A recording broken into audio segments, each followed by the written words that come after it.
Ushirogeri. Again, it's a linear keri.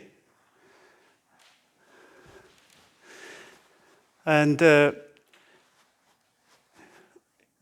associated with your maigeri and your sokuto, because you need to use a forward or rather a rearward movement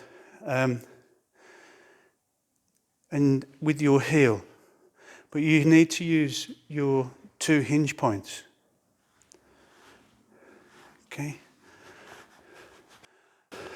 Whenever you use Ushirogeri, make sure you use in your arm as well, as this is part of the movement. Use your arm and your hip to do the keri. Try not to do this.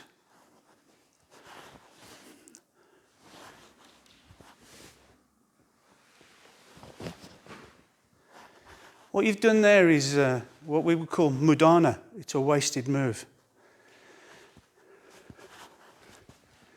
Because I have lifted this up, it's created a curve, an arc, before I actually do the keri.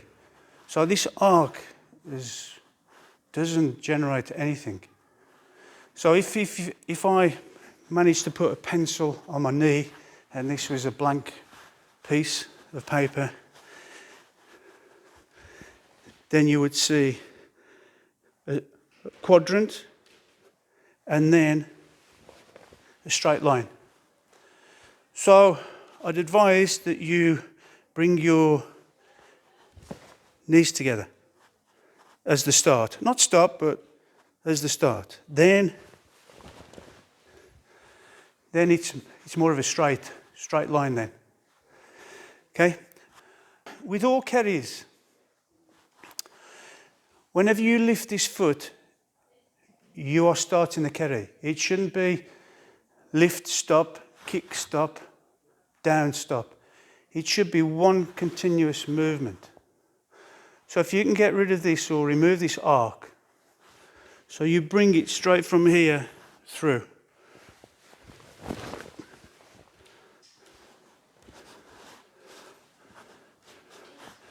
Use your arm and Ushirogeri. My bad habit is I don't look over my shoulder. I should do. And I'm always telling myself off. Okay? I found it really difficult. So I broke it down. So here, if you just turn your head, it's not enough. I have to turn this hip as well. Not just this, I can't see. But this, now it aligns my foot to the the center as well. So I can see, and I've actually positioned my hip. So look, but make sure you turn your hip slightly as well. Don't overcook it, because you end up doing a yokogeri. Yeah, side here. Look, look, look. Too much. Then you end up doing sokuto. So watch how much you turn the hip.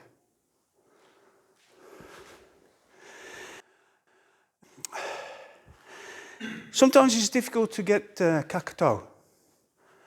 But just as long as you're pushing that heel out, I find that if I use sokuto, it tenses the foot. It puts the heel into the right position for contact with the heel.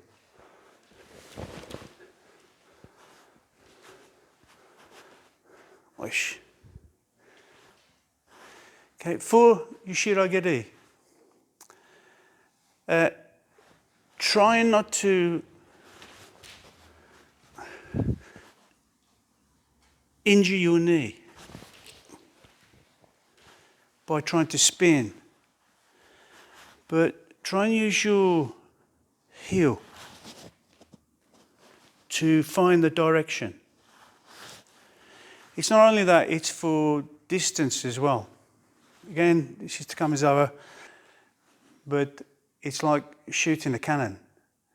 You need to know the direction, and then you need to know the distance before you fire the missile, before you fire the keri.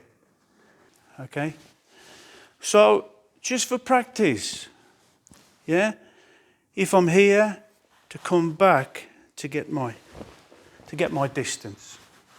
Or if I'm here, I have to kuriashi, push in before I do the Ushirogeri.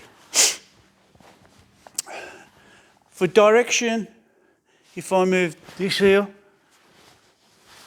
if Sensei moves anyway, round an arc,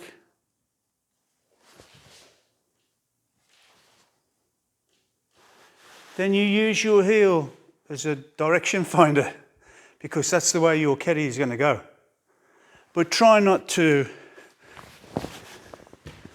You'll find that if your foot lands too early, you'll start twisting your knee and you'll start twisting your ankle. So, point and use Ushirogeri.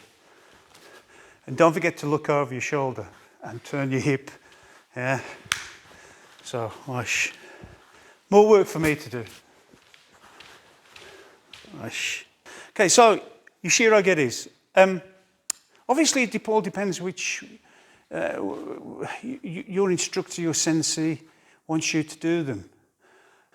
When I'm doing, as I said before, Kihon, Keri Waza, I try and make mine as clean as possible, because then it's easier. It's easier to control. So I've seen this as well. It's not only spinning on here. I'm not going to do it because I don't want to damage my knee or my ankle. But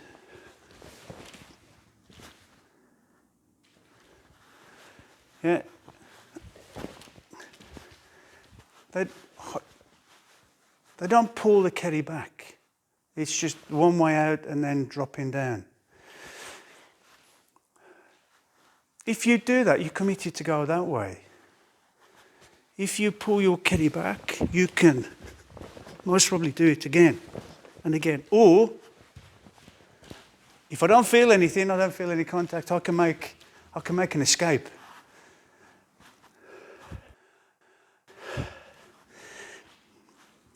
So whenever you're doing a keri, whether it's maigeri, mashigeri, sokuto, try and bring it back to the center. Several reasons. One, you can, as I said before, you can do the keri again and again and again, hopefully. But also, things in life needs to be balanced.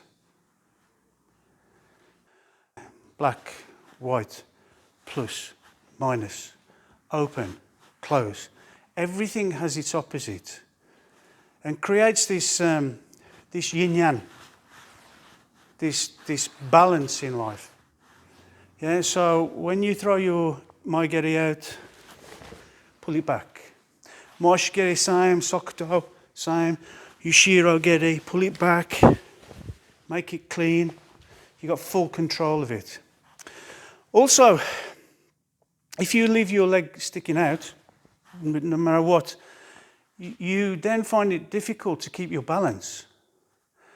After all, if you're standing on one leg to do a keri, it doesn't matter which one it is, you need balance.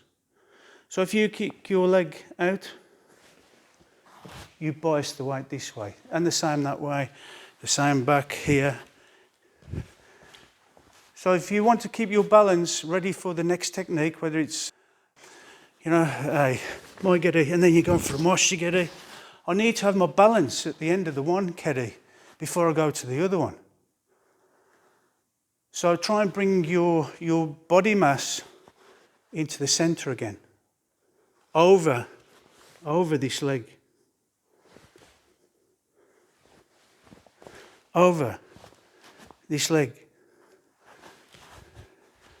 especially in your Kihon, Keri Waza.